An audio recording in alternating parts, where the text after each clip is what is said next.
Hello, welcome to Fired Glass. It's video time again, and today we are talking about enamels.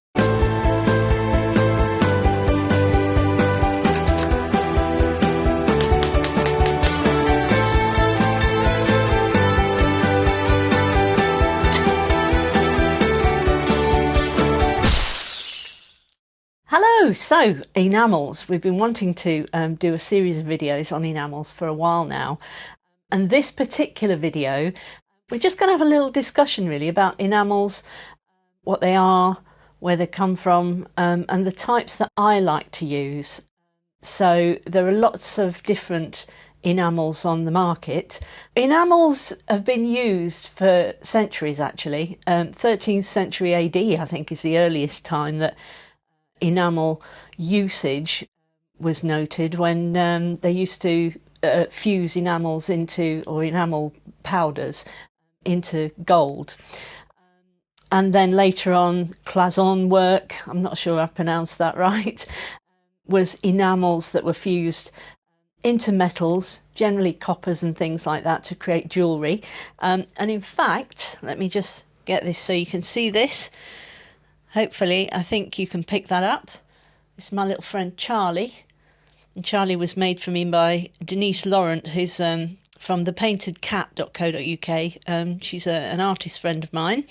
And this is enamel powder, vitreous enamel powder on metal. And that's the traditional use of enamel. But obviously, glass fusers have sort of adopted this and started to use this on glass and create glasswork with it. So that's what we're going to look at. I've got lots of stuff here. We're going to start by looking at this. You might have seen this before. Let's move it over so that the other camera can pick this up and you can see them. This is glass-line paint. So glass-line paint is available from warmglass.co.uk. I'm sure there are other places that do it as well, but that's where I got mine from. That is paint that's actually already been mixed with a medium. So I'll just show you this. I've got a big old plane going overhead, if you can hear that. But there you go. So you can see it's like single cream. So it's already mixed with a medium. Now, there's a lot of people in different camps with this. You either love it or they hate it. I've had this since I set up the studio, so this is like 3 or 4 years ago. So you can tell how much I don't use it because it's actually still full. But that mainly is because of the kind of work that I do. So as a wildlife artist, I like to paint and make my paintings look realistic. So I don't tend to do the kind of surface design that some people do. And if you do surface design, so patterns and things, maybe outlines for flowers that are then filled in, glass-line paint can be a good option. For me, it's a little bit too grainy for the fine art work. You can get this, which is a tip set with fine, medium and bold tips. Let me just get these out and I'll show you what I mean with these. So you can see how fine they are. I think that's the bold one, which is sort of the biggest of them. And all that happens there is you take your paint, get the lid off, let's pop that on there. Just make sure that's nice and secure. It doesn't screw on or anything, it just falls onto there. And if I do this, you should be able to see that you could do some really fine line work with this. There you go. So that's actually quite a good option if you're doing that kind of design. The black ones could be useful if you're doing things like whiskers and stuff like that. You might notice that these, you've got deep red, green, I think that's orange or something, a marigold, there we go. This one, however, garnet red, is a bubble paint. So when you apply that, it's similar to using baking soda or bicarbonate of soda within your paints. It will create bubbles for you, but because you've got a colour in the glass, you'll get bubbles. So glass-line bubble can be a good option if that's what you want to do. All of these can be fired on anything from float glass up to COE 96, and that basically is all of the enamels. So enamel paint is extremely finely ground glass powder, basically, and that's the simplest explanation of it. And because of that, because it's so fine, you can use it on almost any COE and it's not a problem. And for firing it, this on the back here says best fired at 1500 degrees Fahrenheit. So what's that? That must be about 830, 35. To be fair, I've used all of these enamels on either a tack fuse or a full fuse, and my tack fuse is 760 degrees centigrade, which is probably about what, 1420, something like that. I don't do that many full fuses except when we're doing coasters. Mainly the artwork that I do is on a tack fuse, and they work perfectly well. So that is for all of these. So that's Glassline paint. You can see the consistency, as I said before, it's mixed already in the tub. I'm going to put this to one side, and that is sort of single cream kind of consistency, and that's the consistency that you would want with most of your enamels if you're going to mix them. So the rest of these, let's pop that over there so I don't lose it. So the rest of these you can mix with a medium. They're all powders. So we've got a lovely array of colours here. First of all, let's have a look at these. So these are colours for earth, and I think I got those at Warm Glass as well. Now there's only 3 little colours here, but on my shelf there's the entire set, so you can see how finely ground they are. One thing I would say, make sure you're wearing a mask, because again it's finely ground glass powder, so better safe than sorry. Wear a mask when you're using these. So again, firing at tack fuse, that's what I've used these for. There are lots and lots of different colours in the range of this. So there are lots of things like reds and sort of purples. You just want to be careful with the purple types because they can burn out a little bit at higher temperatures. But I like this because I like the range of colours that you get in Colours for Earth. So lots of those. And as I say, they are available at Warm Glass. Now, this is a really good idea.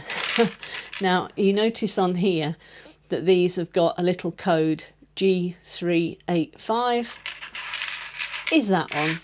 So these all have a little bail on the back. So those are jewellery bails.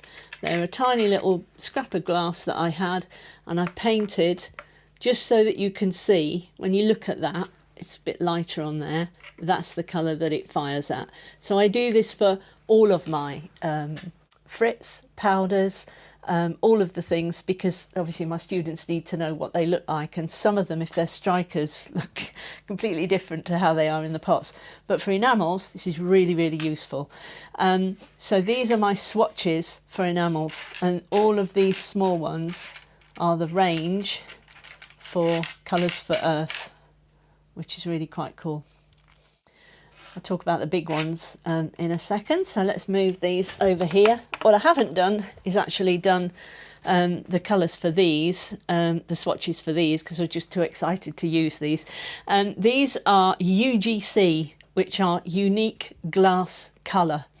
And Unique Glass Colour is available from the Creative Glass Guild. Again, it's powder. So you can see I've only recently got hold of these, and they're lovely to use.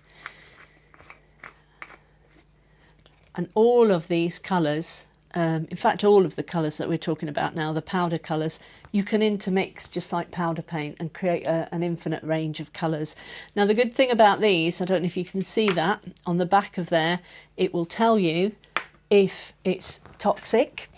So you do need to be aware, the same as you do with any glass, if it's lead bearing or if it's cadmium. So glass colours are made with different chemicals, so you'll find that quite a few of the yellows tend to have cadmium in them, and they're not they're not safe for food unless you actually cap them with clear glass. So you can use these and then use it, let's say, as a fruit bowl or something like that, as long as you cap it with clear glass. But it will tell you on the back of these. And it also tells you about the firing range. So this says 425 to 1550. So again, that's a tack fuse to a full fuse range. So round about 740 to 820, something like that. And again, unique glass colours have a fantastic range of colours in them. So this is just a few of them. We've got a whole boatload on the shelf up there. We'll talk about the mediums for them in a minute. So they're Creative Glass Guild. But at the moment, my favourite colours, and I have to say I return to these time and time again, are the Dove or Rogue, depending on where you are. If you're in the UK, they're Dove colours, and we get ours from screeneasy.co.uk.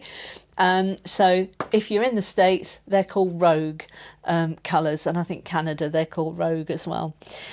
So these are my ultimate favourite colours. There's a good range of colours in there. Not massive, but it doesn't need to be massive. So let's move those out of the way. You can probably see here. These are my colours for the ones that I've got here. So that's the whole set that I've got, I think. And you will find, obviously, they do a purple. It's extremely expensive. It's really hard to get hold of in the UK. The reason it's expensive, I think, quite often there's gold used in that to actually create the colours. But I find that I get on fine with it. You know, I can actually get the colours I need by mixing what I've got. And then here, these last two, this was just me experimenting by mixing a couple of the bits together. So you can see that you could even make yourself some streaky glass.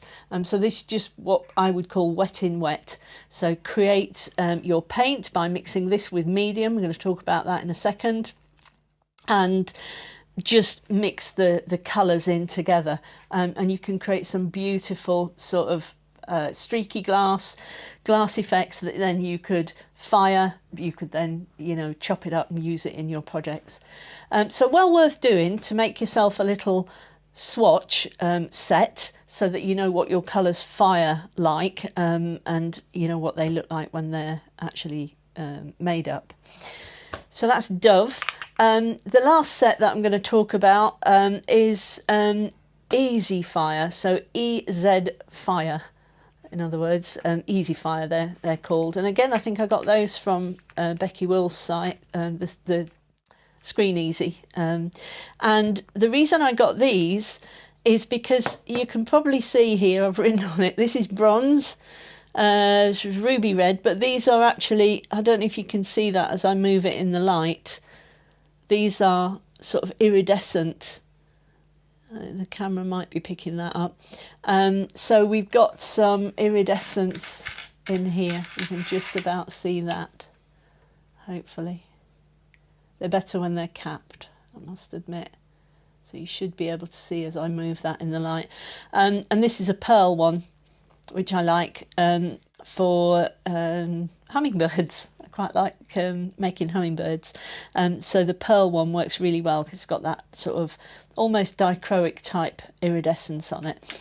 So the Easy Fire, I like those for the some of the vivid colours and some of the iridescence that you can get on those. And I just liked the mandarin colour because it was a lovely orange colour that mixes together with these. So there we go. So those are the colours that I use. Now you might find that there are some colours that you've used that are much better. It can be expensive, but I am trying to do a little bit of research to put together a bit of a book on using these and, you know, the fors and against over some over the others. So I've got a few of the sets together. So hopefully as I learn more about them, I will share that with you. One of the things that you need is a medium. They can mix these with water.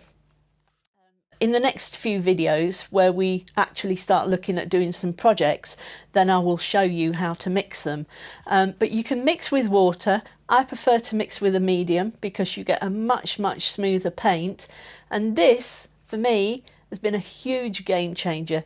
This is UGC's layering mix, and I would recommend that to all users really. You need to make sure it's shaken.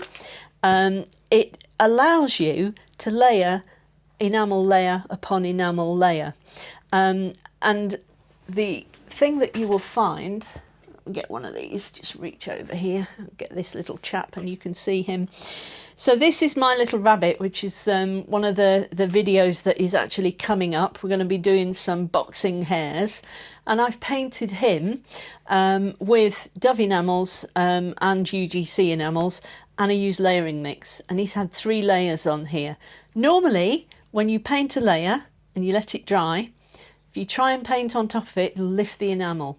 So previously, before I discovered this, I was firing between each layer, which is okay, but wow, it takes a long time. Layering mix, once it's dried, you can then paint on top again, and you really don't have a problem with that enamel lifting.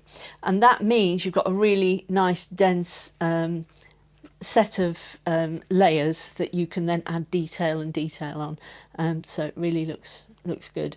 So that's my little, one of my little hares that's coming in the next project. So if you can grab yourself some layering mix, again, Creative Glass Guild are the ones that do the UGC, then that's a really good tool to have in the bag. Fabulous. So that's enamels and mediums. I'm sure I've forgotten something that I was going to tell you. It'll come to me later on. But I just want to show you, I'm just going to clear this away, and I just want to show you the kinds of things that you can create and the kinds of things that are going to come up in this video series. I'll be right back after I've tidied up. Okay, so I thought I would talk about the kinds of application for enamel that I like to use. You might like to use something different, so it'd be great to know what you use your enamels for. So don't forget, you can comment in the comments below. Don't forget to like and subscribe as well. This is part of the series that I'm going to be doing for the Wildlife Art Society. And these 2 little playful chaps are painted obviously on this glass here, and you can see that I'm in the middle of doing this. If you could only feel this, if this was feel TV, then you'd feel that that's really rough. So these have been painted with about 3 layers so far, and what I like to do is paint mine, make sure that I'm happy with the way that's fired, and then start adding embellishments for the background and stuff. So as you can imagine, this is going to have beads and bits of weed and stuff like that on there. So those are my otters. We have this, let's move this to one side. It's just easier for you to see on the white background at the moment. This has been fired, so it's nice and smooth, and you can see the kind of detail that you can get now by using this layering mix in here. So it's more about painting than it is actually enamel at this stage. This is already fired, so she's had about 4 or 5 layers to get all of that detail on there. But I like to, as I say, fire it and then put the background in. So it's a Scottish wildcat, so it should have its appropriate habitat painted on there and fired in there with some sort of broadleaf woodland or something like that. And then this, you can probably see, is a finished piece similar to the piece that's coming up on one of our next videos. These are called the Moon Dancers, and you can see I've used enamel paint on the moon, and I've used it to create these little jobbies. So you don't have to go big like this. You could create something like this and use it as an element in your piece. You don't even have to have cutouts or anything. You could paint directly onto it. So there's all sorts of things that you could use your enamels for, and the next few videos are going to take you through how to do that, how to mix your paint, how to paint with enamels, how to get the detail and create some lovely pieces. So I hope that's been useful for you to go through the types of enamel. In the next video we're going to look at mixing and painting with them. So tell us what you think about enamels and what you like to use them for. Like, comment and subscribe, and we'll see you on the next one. Take care. Thanks. Bye.